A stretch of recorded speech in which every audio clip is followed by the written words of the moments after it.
또 그에게 이르시되 나는 이 땅을 네게 주어 소유를 삼게 하려고 너를 갈대아인의 우리에서 이끌어낸 여호와니라.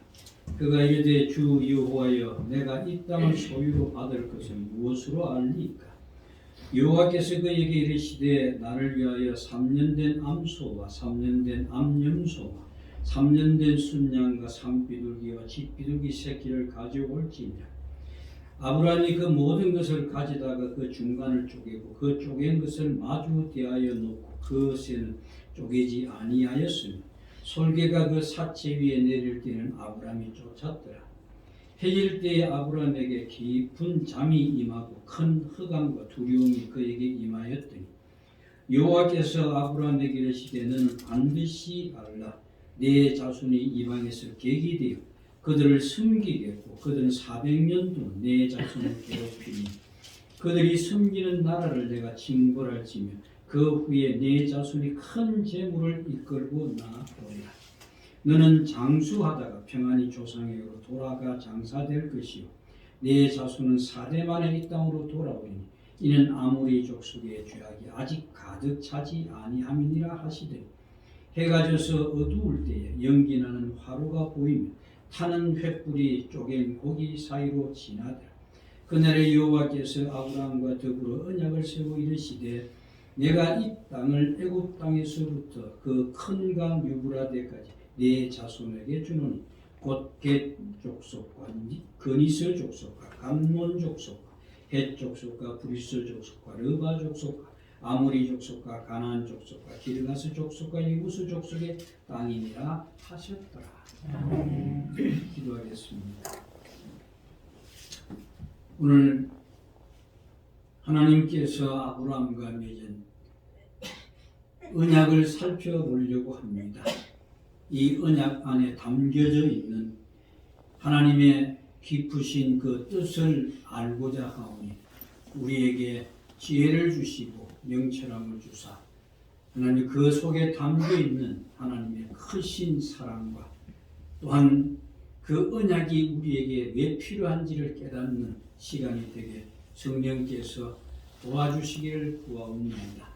또한 무지한 자가 말씀을 다 전하지 못합니다. 성령께서 함께하여 주심으로 말씀을 전할 수 있는 은혜를 더하여 주옵소서. 온전히 주께서 이 시간 함께하기를 구하오며 우리 구주 예수님 이름으로 기도드리옵나이다. 아멘. 언약의 징표라. 우리는 하나님의 약속이라고 하기도 합니다.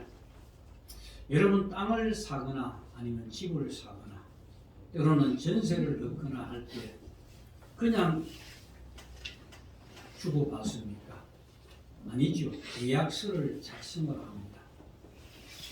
파는 사람과 사는 사람이 함께 앉아서 그 서류에다가 같이 서로 도장을 찍고 아니면 사인을 찍고 그리고 그것을 한 장, 두 장을 만들어서 서로가 한 장씩 나누어 가지고 되지. 그리고 만약에 그게 계약이 성사가 되지 않을 때 그 계약을 어긴 사람이 그 모든 손해보상을 해 주어야 합니다. 그래서 그 계약서에 보면 항상 그 안에 내용이 뭡니까? 계약을 어길 시라고 합니다.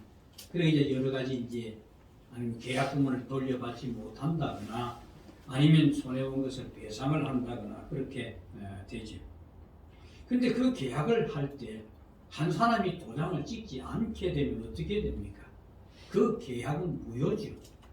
혹시라도 그것이 만약에 한 사람이 고집으로 그것이 이루어지고 간다고 할지라도 법에 가면 도장을 찍지 않았기 때문에 그 무효가 됩니다. 그런데 오늘 우리는 그런 무효가 되는 그런 계약을 오늘 만나게 됩니다. 그것이 뭡니까?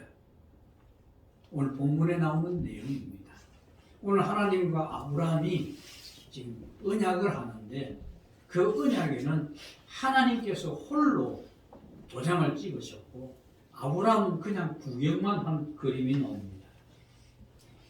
이전에 아브라함에게 하나님이 약속을 주실 때 항상 말씀밖에 없었습니다.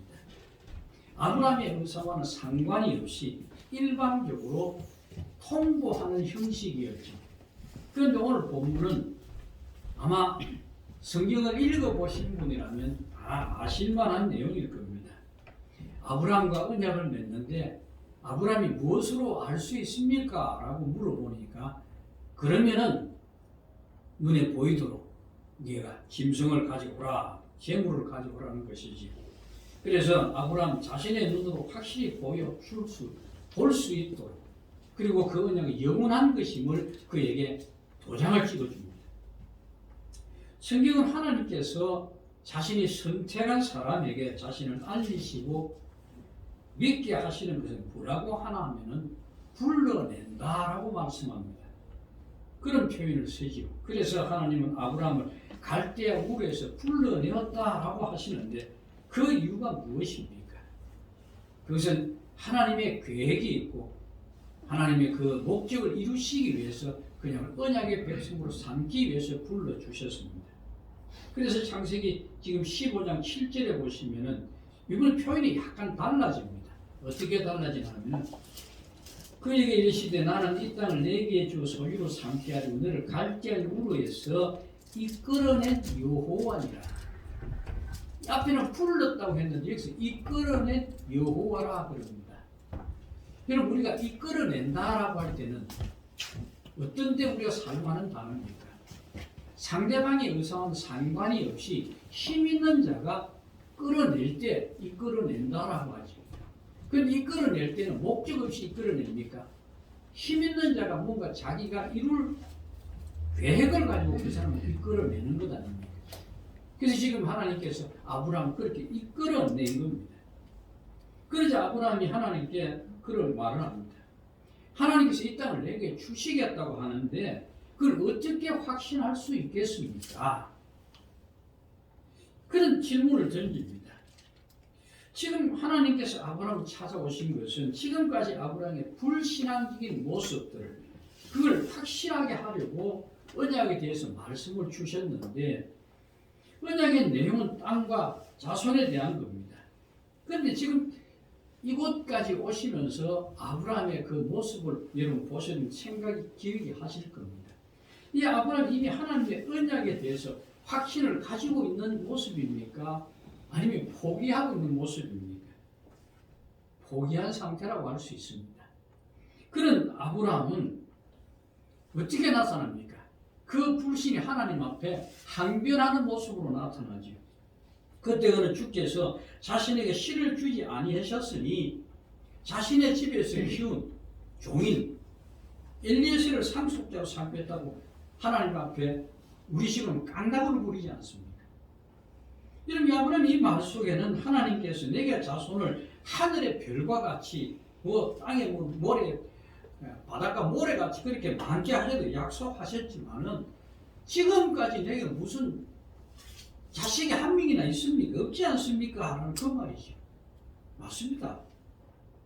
지금 시간이 그렇게 흘렀는데도 지금 아브라함에게는 자식이 없습니다.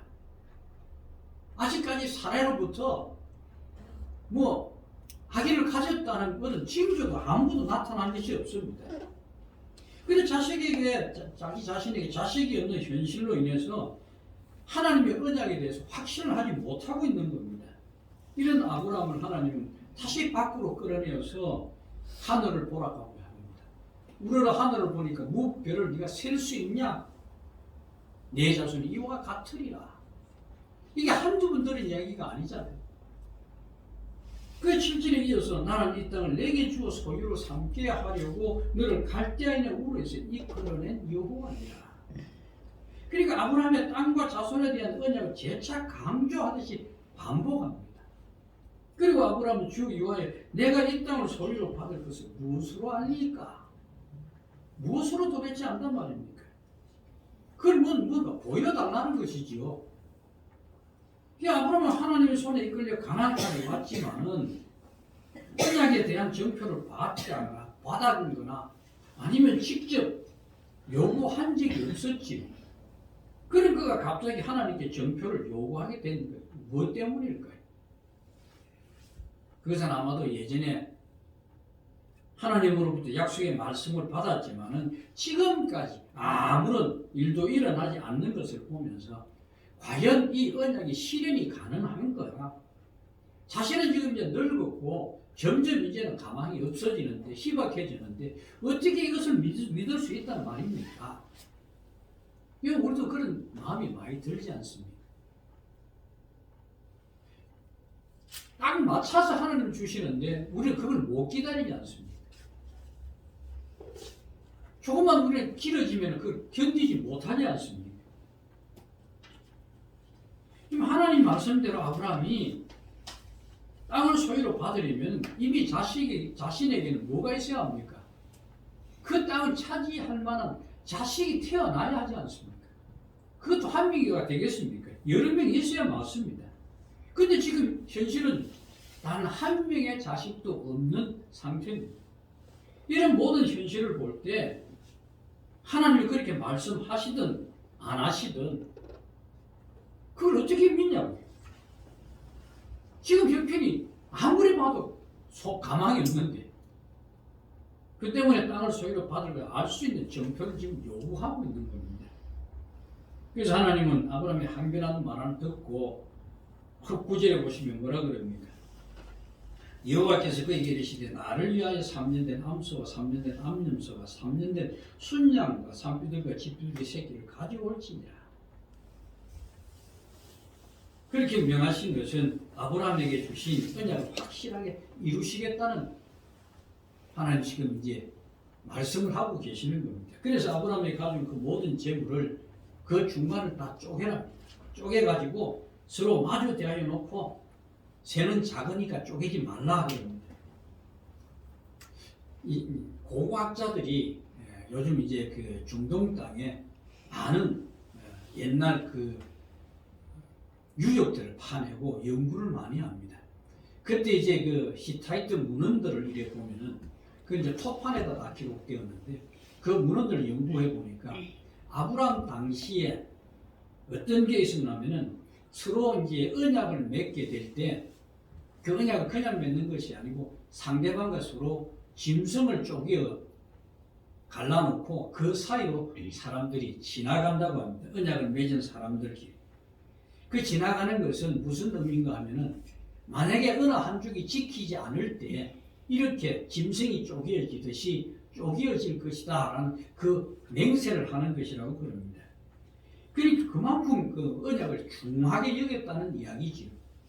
근데 지금 그렇게 보면은 지금 17절에 보시면은 하나님이 타는 횃불의 모습으로 쪼갠 사이로 지나가신 것은 내가 반드시 너와 맺은 언약을 이루고 말겠다는 하나님의 의지를 보여주신 것입니다. 그런데 여기 보시면은 하나님 대신 천지를 창조하신 전능하신 하나님이지 않습니까? 그분이 내하고 너와 약속을 지키지 않으면 쪼개지겠다는 이야기는 뭡니까? 내가 이 약속은 영원히 지켜내겠다라는 그 약속이란 말입니다.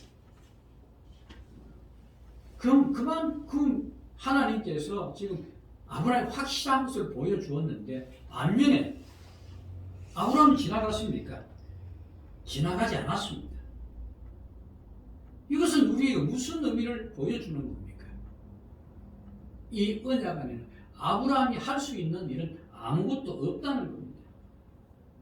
그러므로 이 언약은 하나님의 일방적인 언약으로 이 언약을 이루는 일에 있어서 아브라함이 할 것은 아무것도 없으므로 모든 것은 전적으로 하나님이 이루시겠다는 말. 이걸 다른 말로 하나님의 열심이 성취된다는 거예요. 하나님의 열심에 의해서 일은 이루어질 것이다라는 그 이야기입니다. 여러분 아브라함이 아무것도 할 것이 없다는 것은 아브라함에게만 해당되는 일이 아닙니다. 아브라함의 언약 안에 포함된 자들, 다른 말로 하면 그리스도 안에 구속함을 받은 이 자리에 계신 여러분 모두에게도 아브라함이 주신 그 언약이 그대로 적용되는 겁니다. 그리고 오늘 여기 계신 여러분에게도 이 언약은 아브라함과 맺은 그 언약 그대로 적용되는데 어떻게 적용되느냐 하면 여러분이 구원을 받았고 구원을 이루어가고 구원이 완성될 겁니다. 구원이 완성되는 이 과정 속에서 우리가 할 수 있는 일은 무엇이 있겠습니까? 우리가 여기 보탤 일은 아무것도 없다는 겁니다. 이 모든 건 누가 하시는 겁니까? 하나님 홀로 이루실 것이라는 겁니다. 그래서 이 의라고 할 때 그 의는 우리에게서 나오는 의가 아니다라는 것이 아브라함과 하나님과의 맺은 언약 가운데 나타나는 겁니다.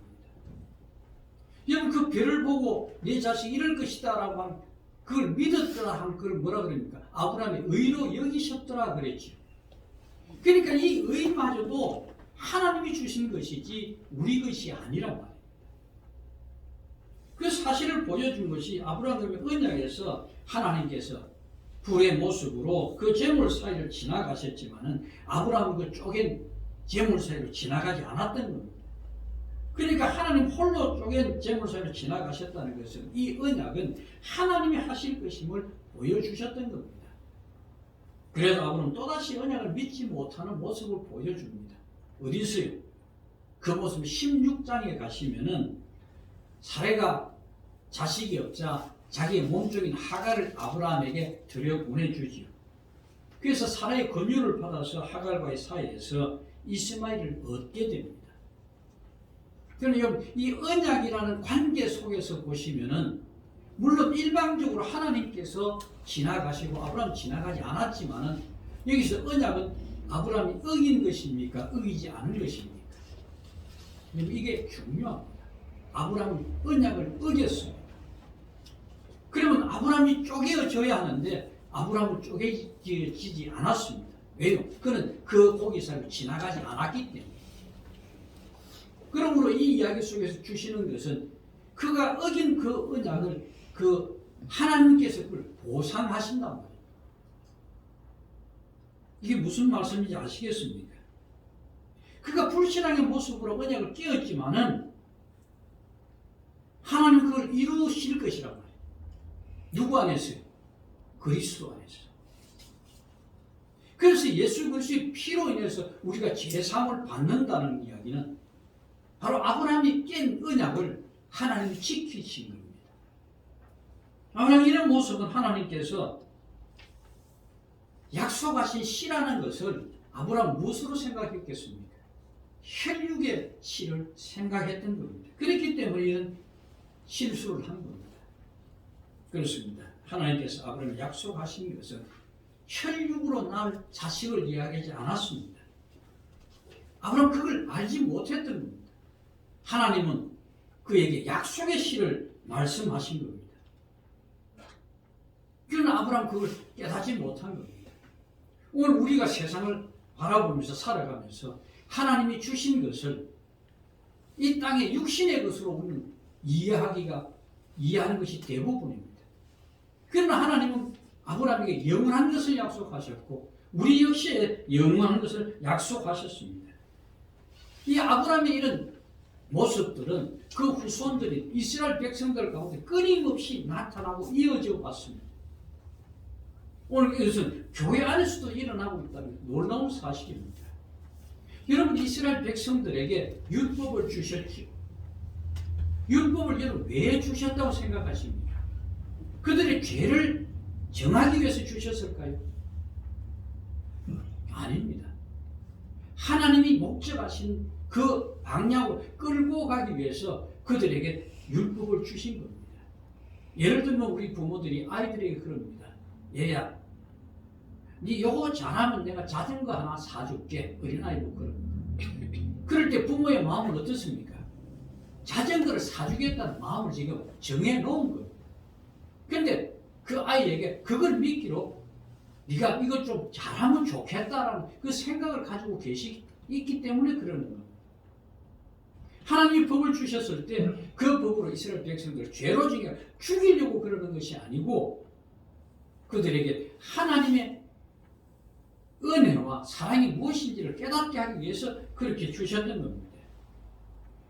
지금 기독교가 하나님이 인정하지 않으시는 자기 방법과 자기 열심을 동원해서 교회가 성장을 한다면 수단과 방법을 가리지 않는 사람만 끌어올 수 있다면 어떤 것도 다 세속적인 것이라 할지라도 끌어들이는 이 모습이 아브라함이 지금 착각하고 있는 것, 자기 육신의 시로 생각하고 있는 이런 착각이나 오늘 우리는 뭐가 다르겠습니까?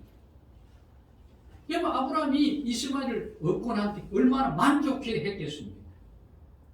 그것과 마찬가지로 오늘 우리가 우리 생각대로 되어지고 우리 욕심대로 뭔가 이루었을 때 얼마나 만족하겠습니까? 심지어 교회 성장을 위해서는 기업 경영의 방식까지 끌어들입니다. 생각해 보십시오. 여러분, 아브라함이 언약을 믿지 못하고 자기 방식으로 하갈과의 사이에서 이스마엘을 얻었을 때 하나님께서 자신의 눈앞에서 쪼갠 재물세를 지나간 것을 무엇을 의미하는 것인지를 알았다고 한다면 과연 그렇게 했겠습니까? 지금 아브라함은 하나님과의 언약을 파기한 자가 자기 자신이라는 사실과 언약대로 한다면 자신이 재물 좀 쪼개져야 한다는 그 사실을 모를 겁니다. 그는 지나가지 않았으니까요. 그런데 그 언약을 맺을 때 그때 하나님 홀로 지나가셨다는 것은 아브라함이 어긴 것까지도 하나님이 책임지시겠다는 것을 보여주신 겁니다. 그래서 우리가 구원에 실패할 수 없는 이유가 뭐냐니까 그쪽엔 고기 사이로 지나가신 분이 하나님이시듯이 예수 그리스도 안에서 우리를 구속해 주셨기 때문에 결코 우리가 실패할 수 없는 것은 우리가 언약 안에 들어온 백성이기 때문에 그렇습니다. 이 사실을 보여주는 사건이 바로 아브라함과 하나님과 맺는 언약으로 보여주시는 그 사건입니다. 여러분, 이건 오늘날 우리들에게 무슨 이야기해 줍니까?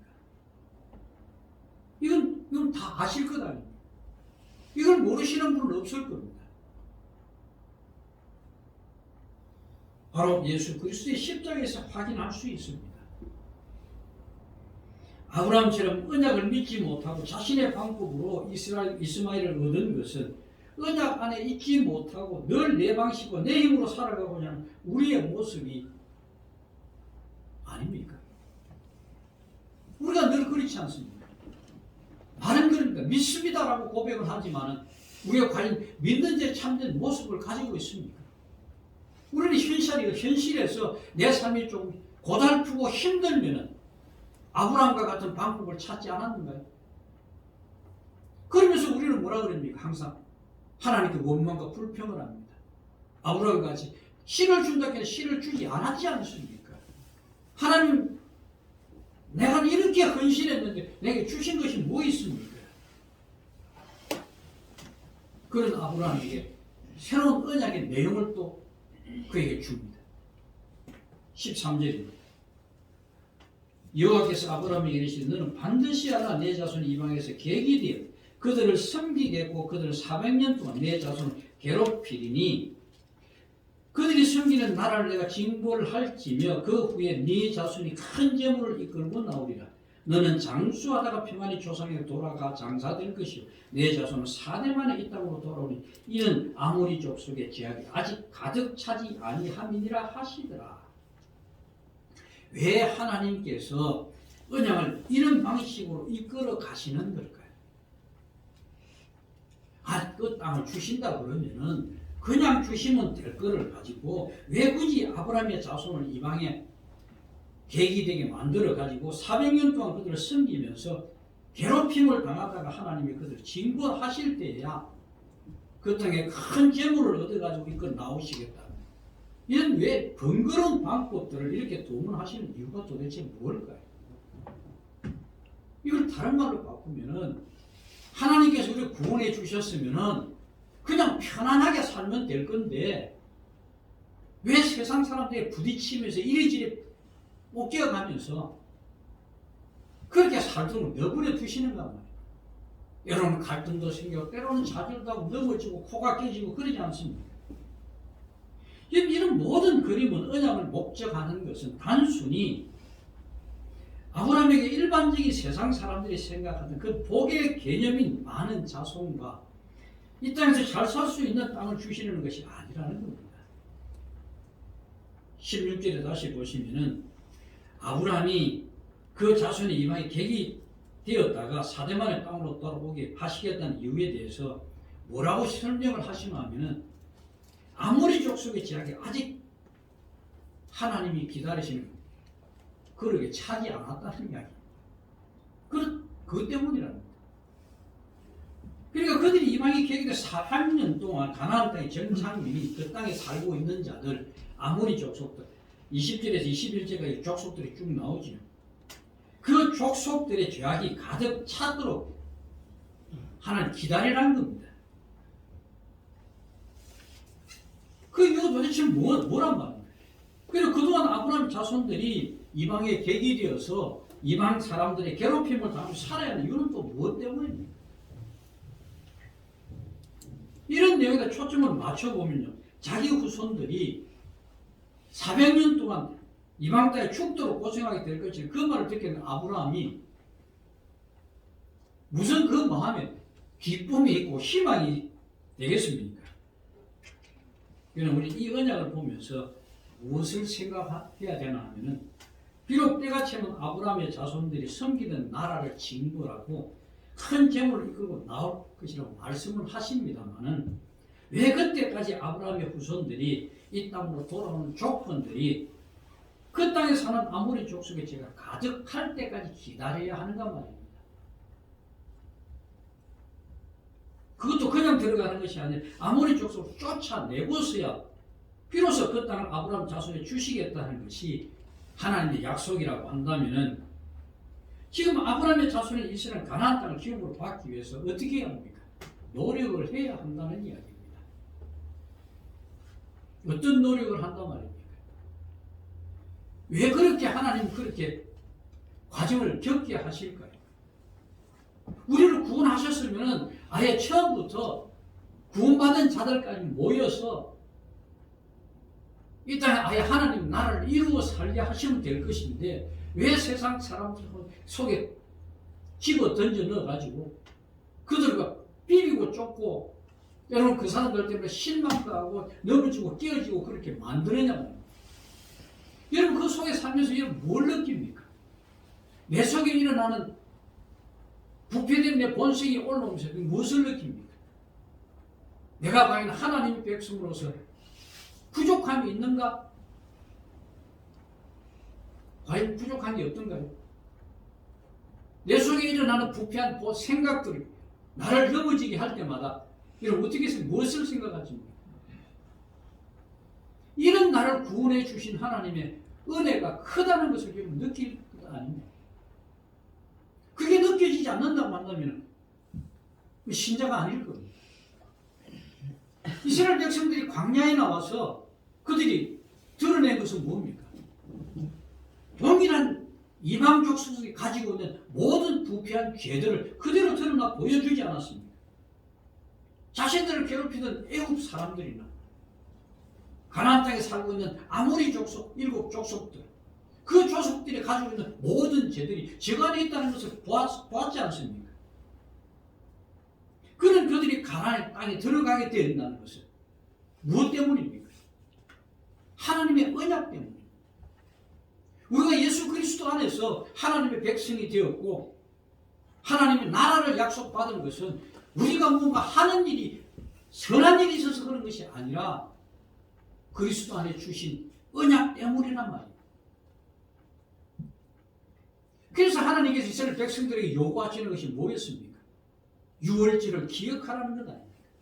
너희 죄 때문에 제물이 피를 흘렸다는 것을 기억하라는 것. 오늘 우리가 주일날 예배를 드리는 것이 뭡니까? 나를 위해서 피 흘리신 예수 그리스도, 그를 통해서 주신 하나님의 은혜, 하나님의 자비로우심, 사랑, 긍휼, 이것을 기억하라는 것 아닙니까? 이런 사실들을 기억했던 다윗은 그런 고난 가운데서 항상 고백하는 게 뭡니까? 하나님이 나의 반석이시오, 나의 찬송이시오, 나의 피난처시오, 나의 안식처. 이 이야기는 무슨 이야기냐? 자기가 죄를 지을 때마다 그 죄 속에서 그걸 건져주시는 하나님의 구원의 은혜를 그때마다 경험하게 되었던 거예요. 그래서 그런 고백을 하는 겁니다. 지금 아브라함의 언약이라고 하는데 그 언약으로 끝나는 것이 아닙니다. 그가 지나가지 않은 하나님 홀로 지나가신 그 언약, 그 모든 것이 하나님이 책임지시고 내 모든 것을 너희를 내 하는 일을 그 언약 속에 이루시고 말겠다는 것 아닙니까? 그러니까 이스라엘 백성들이 그렇게 고난을 겪게 하신 것은 가나안 땅에 들어가게 한 그 하나님의 크신 은혜와 사랑을 기억하라는 겁니다. 감사하라는 겁니다. 그래서 우리가 매주일 모여서 하나님께 예배드리고 찬양을 드리는 이유가 뭡니까? 바로 그분이 나를 위해서 희생해 주셨고 그 언약을 지키시는 그 하나님, 그 놀라운 그 사랑과 은혜와 자비로우심 앞에 오직 여기까지 온 것이 하나님의 은혜입니다. 내 생명 오직 주님의 것입니다. 오늘도 하나님께서는 우리를 완전한 거룩함으로 이끄시기 위해서 일하고 계십니다. 그래서 신앙이라고 하는 것은 그 언약을 이루신 그 하나님의 일하심을 믿는 겁니다. 내가 이래서 만드는 것이 아닙니다.